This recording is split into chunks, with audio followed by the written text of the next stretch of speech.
Somewhere beyond the recesses of time and space, two podcasters are set adrift in a machine, picking up transmissions of movies that are forgotten but not gone.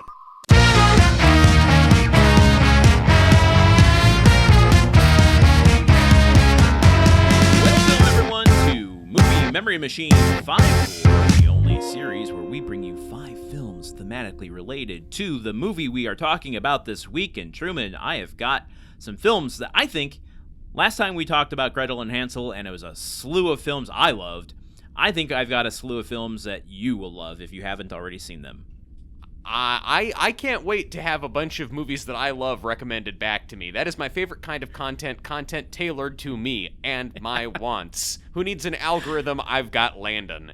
Haha. Well, we have 5 films that are thematically related to, influenced by, or that influenced the movie American Dreamz. Truman, should we get started with our very first one? Let's go. Boop. In the Loop. I feel like we talk about In the Loop on this show constantly, by which I mean I talk about In the Loop constantly. We are both Armando Iannucci heads, and this is just a beautiful film of his. I don't know that I would call myself a head of his, because I've only seen Veep and In the Loop and a little bit of the series that In the Loop was based on, but I haven't seen his other stuff like Avenue 5 or whatever that space one was. I know he has a couple others I haven't seen yet, so. I guess that I'm the Iannucci head because he created Alan Partridge, who is just really, if you want to distill in a lab exactly what kind of shit I think is funny, it's Alan Partridge. But yes, In the Loop, a fast-talking black comedy about the diplomatic mid-level staffers in England and the U.S. trying to either clear the way for the Iraq War or stop the Iraq War before it happens. Yes. What do you think the connective tissues are here? I'm going to make you do the heavy lifting today. Yeah, because you did all the heavy lifting last week with the horror movies. I mean, this movie, and we talked about it a lot in the main feed episode, I mean, this movie is a brutal satire of the American foreign policy, in the early 2000s. But unlike American Dreamz, which really just seems intent to skewer the president for being kind of dumb but overall a nice guy, this actually goes after. It's not about the personality of the president. We don't know the president's name. The president's never on screen. It's more about the way that these American institutions of foreign policy function and how corrupt and sociopathic they are and the people running them are, and how even the good guys who are trying to stop these institutions from doing a terrible thing are also all kind of idiots and bad people as well. Well, I think what I like about Iannucci's stuff is that, and what I feel is missing from a movie like American Dreamz is, as hard as it goes on the commentary, like, of the film, like, whatever degree they have that calibrated to, they make sure the comedy is calibrated to the same exact level. So the harsher the commentary, the funnier it is. Yes. And this movie is harsh in terms of the way people talk to each other, the put downs they deliver, the speed at which everything is coming. I mean, I've seen this movie 2 or 3 times. I try really hard to keep up with the different, twists and turns of the plot, different documents that are being created and passed around and discredited to try and provide a pretext to go to war in this country, and all of the, farcical comedy that's going on around them. And at some point it becomes impossible to follow, and you kind of just have to marinate in the joy of watching these people verbally sparring with each other and the moral bankruptcy of the entire process. And that's probably true to reality too, but let's keep going to the next film. One I know you haven't seen, but we mentioned on the main episode. Yes, Four Lions. Yeah, I remember you talking about this. This is the comedy about the British suicide bombers, right? Yes, the British jihadist who they have dreams of glory, as the little synopsis we're looking at here says, but it has that kind of Iannucci style ineptitude to it, and it does kind of have that same calibration of commentary to humor. Like, the more harsh the commentary is, the more kind of absurd the characters are. And I feel like this is one that has completely flown under the radar. You have a young Riz Ahmed. You have a young Kayvan Novak from What You Do in the Shadows. Benedict Cumberbatch is in it in a young role. What? Yeah, this is something I feel like needs to be rediscovered. Yeah, absolutely. And I mean, also, this movie came out in 2010. I mean, it seems kind of daring to do a movie about 4 suicide bombers that's a comedy. Like, London, you know, I mean, they had the London Underground bombings. A lot of terrorism-y stuff was going on in the general time period of this movie, and it was a ballsy thing to try and make a movie that humanizes and makes light of the people involved in a potential suicide bombing plot. Yeah, yes. I'm not expert enough to really comment on the nuances of that, but the film certainly knows the waters it's playing in. It's not tone deaf, and that's a reason I would recommend seeing this. Okay, well, look, this is legit on my list. If it's anything like an Iannucci film, I mean, I'm always down for a funny movie about a dark topic. Well, let's keep moving forward to another one that I know you love. Death of Stalin by Armando Iannucci. I went to the LA premiere of this, and I walked past Paul Thomas Anderson coming out of the bathroom, and I've always regretted not saying hello to him and telling him how much I love Boogie Nights. This anecdote has nothing to do with the movie. Yeah, this is a comedy all about the political maneuvering in the wake of Stalin's death and trying to figure out who's going to run the Soviet Union. And it has it has a lot of performances in it, but for some reason, Rupert Friend really sticks out to me in this movie. Like, I started to discover Rupert Friend in this movie and have since really come to appreciate him as an actor. Well, which one does he play in this? He in the little image we're seeing here, he's the one at the microphones.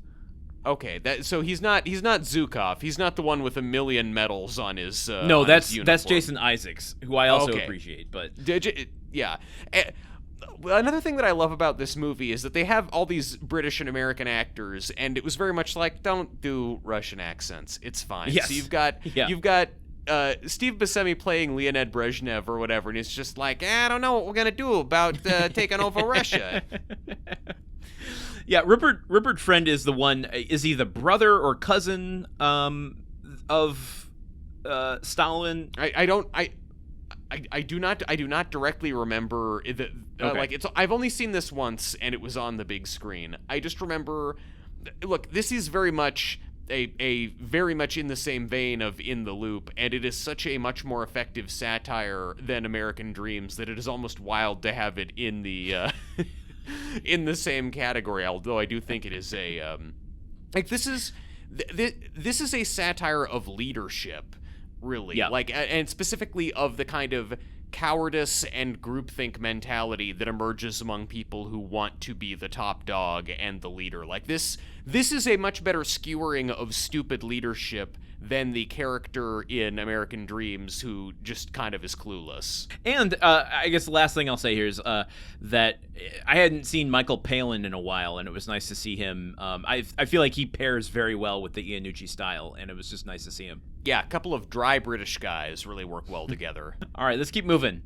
Yes. Oh, man.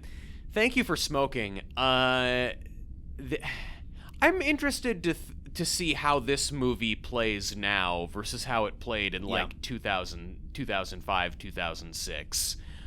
This is a movie about a tobacco industry lobbyist in Washington D.C. and how he makes sense of the morality of his work. And it's a Jason Reitman movie, right? Yep. Yeah, the pre-Juno days. Yeah, right before Juno, actually. And there's a scene in this movie that that has stuck with me that I feel like is the epitome of modern satire. If I were to teach a class, though, why would you ever hire me to teach a class on satire when I clearly am not an expert on it. But if I had to pull an example to show people about how to do satire, there's a scene in this movie when Aaron Eckhart is meeting with Rob Lowe, who plays a movie producer, and they're talking about how to get smoking into movies. Yeah. And Rob Lowe takes this, like, they're trying to put together this science fiction film that takes place in outer space, and Aaron Eckhart's like, well, how are we going to justify the fact that they're smoking in an area without any atmosphere? I remember that scene too. I think it's as simple as like, well, how are they smoking in an oxygen-rich environment? And he just goes, I don't know. We just put a line in there that they invented some kind of thingy to make it okay. We just have them say, oh, thank God they invented that thingy, and then we go on with the movie. And it's like, that's a very accurate description of how Hollywood producers work. Yeah.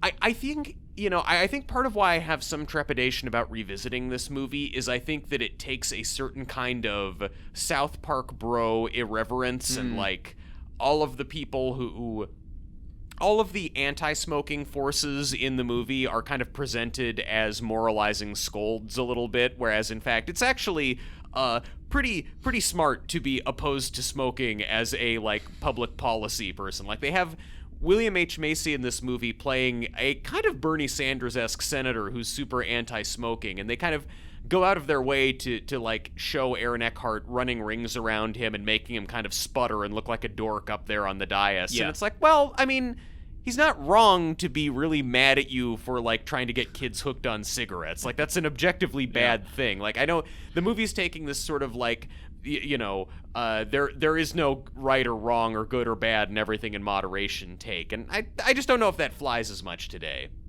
Yeah, I don't know. I mean, I haven't seen this in a very long time. My memory of it isn't that so much as it's very difficult. And this is where I think the movie is operating in, is like demonstrating how bad it is from the perspective of the character who thinks it's good. Yeah. And that's a very tricky commentary to pull off, that perspective of it. That's a good point. That's a good point. If I'm being honest, I read an interview with Jason Reitman a while ago about this movie where he referred to it as, quote, a very libertarian movie, and that just kind of made me pucker right up in a way that I don't like. Well, hey, still might revisit this one just so I can decide how much I want to criticize it. Maybe I'll talk about it on the show later. Oh, okay. Maybe I will join you. Let's move on to our last film, shall we? Yes, let's. Wag the Dog. I have not seen this since I was a little kid, and let me tell you, being a little kid is the wrong age to watch this movie that is sort of like roasting the Clinton administration. Yeah, but this is where they hire movie producers to make a fake war in order to improve the president's popularity rating. This is very on par with American Dreamz. It is, and I feel like it equally. I don't know. This is a very polarizing film for me. I think it's got some great performances. I love the premise of it. The kind of madcap nature of it doesn't quite land for me. There are it feels like it's too focused on trying to be a movie than it is trying to like have fun with itself to make the satire land. Yeah. Because this is a massive ensemble, and I never really feel the joy that the characters have bouncing off one another. Yeah. Does it feel kind of a lot like a movie which is just, okay, these are the people who are on set this day, and they're all kind of in a bunch of different scenes that are stitched together? I don't know. I'd have to rewatch it to comment on that. I just remember, like, I love every turn. Like, I think this is a fantastic script. And I guess my question is, was Barry Levinson the right person to direct it? You know, he's... Because I have the same problem with all of his ensemble films. Like, I'm cold on Get Shorty, and it's for the same kind of reason. I feel like it kind of is up its own ass a little bit. Like, don't take yourself so seriously while you're doing this, and maybe I would be having more fun. That said, just like Get Shorty, I think it's got incredible performances. I love the story of it. It just, the execution falls flat for me. Then that might be a sign that I might like this better, because I'm pretty warm on Get Shorty, but that might largely just be because I've seen so many worse versions of Get Shorty, and so having watched a worse version of Wag the Dog, to wit, American Dreamz, I might really enjoy this if I were to seek it out again. And it has Anne Heche in an incredible performance, and you can never complain about that. It is literally impossible to complain about seeing Anne Heche in a movie. All right, that is all the films I have for American Dreamz, Dreams with a Z. So I guess until next time, for Truman Caps, I have been Landon Solano. And for Landon Solano, I've been Truman Caps. Text 55202 to vote on which one of us you want to win American Dreamz. Bye. Movie Memory Machine is part of the Gruntwork Podcast Network. Join our Patreon at patreon.com/gruntworkpod to keep the machine running. Theme song by Porky's Groove Machine. Rate us on Apple Podcasts or wherever you listen. For more information on today's show, visit MovieMemoryMachine.com.